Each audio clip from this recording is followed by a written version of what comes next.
হয় না, উপরওয়ালার প্ল্যানিং এর উপরে আর কোনো প্ল্যানিং হতে পারে না। তো আল্লাহ তাআলা হয়তো চাইছিল আমার নতুন লাইফের শুরুটা ঠিক এরকম ভাবেই হোক। তো আসসালামু আলাইকুম, কেমন আছেন আপনারা সবাই? আশা করতে সুস্থ আছেন এবং ভালো আছেন। আলহামদুলিল্লাহ, আপনাদের দোয়ায় আমি আমার এই লাইফে অনেক অনেক অনেক খুশি আছি, অনেক ভালো আছি। ফুল ভিডিও শুরু করার আগে কে কোথা থেকে দেখতেছেন অবশ্যই কমেন্ট সেকশনে জানাতে একদমই ভুলবেন না। তো এটা ছিল আমার বিয়ের সন্ধ্যার সময় যখন আমি রেডি ছিলাম। পুরো 4টা প্রোগ্রামের ভিতরে কারা কারা ছিল আপনারা সবাই কম বেশি সবাই দেখছেন। তো এই জায়গায় নতুন একটা মানুষ অ্যাড হয়েছে, ওটা আমার মৌসিয়া। বিষয়টা আমার এতটাই টাচ লাগছে ভিতরে বলার বাইরে। ওনার আম্মুরে হসপিটালে রাইখা চলে আসছে শুধুমাত্র আমার বিয়েতে একটু হইলেও যেন থাকতে পারে। ঠিক বড় চাওয়া পাওয়া আমার কাছে আর কিছুই না। আর স্বপ্নর কথা আর কি কমু, ও তো আমার এই বিয়ের প্রত্যেকটা প্রোগ্রামের প্রত্যেকটা জিনিসে ওর হাতের ছোঁয়া আছে। ব্লগ শেয়ার করতে করতে আইন আপনাগুলোকে শেয়ার করি আমার চুল কেমনে এত বড় হইলো। আর আপনারা সবাই শুধু জিজ্ঞেস করেন আমি আমার হেয়ার কেয়ারে কি ইউজ করি। হেয়ার কেয়ারে আমি ইউজ করি নাহার।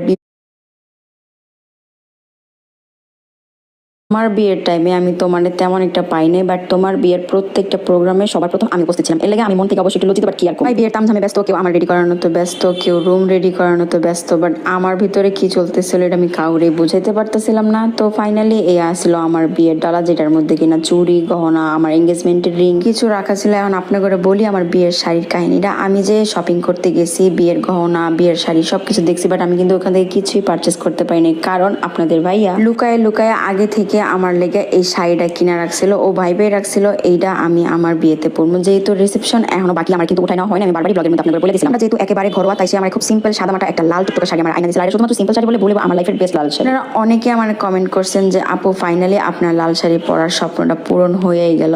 আলহামদুলিল্লাহ, ফাইনালি আমার লাল শাড়ি পরার স্বপ্নটা আমার বিয়েতেই পূরণ হলো। অনেকে আমার এইটাও আস্ক করতেছেন যে আপু আপনার হাজবেন্ড কি করে, বা আপনার শ্বশুরবাড়ির অবস্থা কিরকম, কিভাবে কি, কোন জায়গায় কোন জেলায়, অনেক কিছু। তো ভাই এত ডিপ্রেস হয়েন না, আমি একে একে সবই বলবো। এতে আমি অনেক বেশি নার্ভাসের ভিতরে যেতেছি, আমার সাথে কি হইতেছে আমি প্রতিনিয়ত নতুন নতুন ফিল পাইতেছি, নতুন নতুন মানুষ, নতুন নতুন পরিচয়, নতুন নতুন জায়গা, মানে কিছুই বুঝে উঠতে পারতেছি না। তার ভিতরে এত সব জোড়াজোড়ির ভিতরে কোশ্চেন জোড়াজোড়ির ভিতরে পড়ে আমি আরো কনফিউজ হয়ে যাচ্ছি। আমার একটু টাইম দেন, ইনশাআল্লাহ সবকিছু আপনারা জানতে পারবেন। আর এই জায়গায় আমি একটু বেশি ইমোশনাল হয়ে গেছিলাম, কারণ আমার যখন আম্মু দুপাট্টা পরা দিতেছিল আমি সাউন্ড পেয়েছিলাম, আমি কান্না করতেছে। তো ওইটা শুনে আমি নিজে রাখতে পারিনি, আমি কান্নাকাটি শুরু করে দিয়েছি। তো এই জায়গায় স্বপ্ন সবাই আমাকে পানি মুছে দিতেছিল, বারবার বলতেছিল আপনি কান্না করো না, তোমার কিন্তু মেকআপ নষ্ট হয়ে যাবে। বাট ওই টাইমে এত কিছু পুশ থাকে, আমি যদি আমার ভিতরে ফিলিংস গুলো কাউরে বুঝাতে পারতাম যে আমার আসলে কেমন লাগতেছিল, তাহলে হয়তো কেউ আমার এই কথাটা বলার সাহস পাইতো না। তারপরেও সবার কাছে আমার একটাই চাওয়া, আপনারা সবাই আমাকে বেশি বেশি করে দোয়া করেন আমি যেন আমার